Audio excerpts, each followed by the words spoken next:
જય સિયારામ. આજકાલ પ્રવાસનો માહોલ છે અને પ્રવાસ છે ને એ માનવ જીવનનું એક નાનકડું એવું રિહર્સલ છે. પ્રવાસમાં જવાનું હોય ને તો બહુ જ ઉત્સાહ હોય.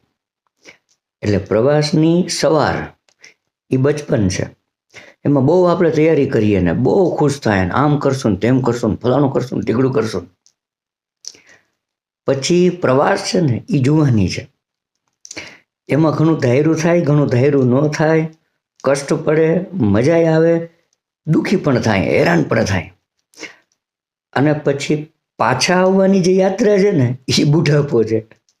અને જ્યારે ઘરે આવીએ ને તો એવા થાકી ગયા હોય અને પછી મમ્મી પપ્પા આપણને તેડવા આવે. એ ભગવાનનું તેડવું છે. બેટા થાકી ગયો, હાલ હવે ઘરે.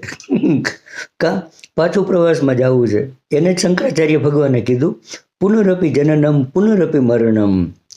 જય સિયારામ.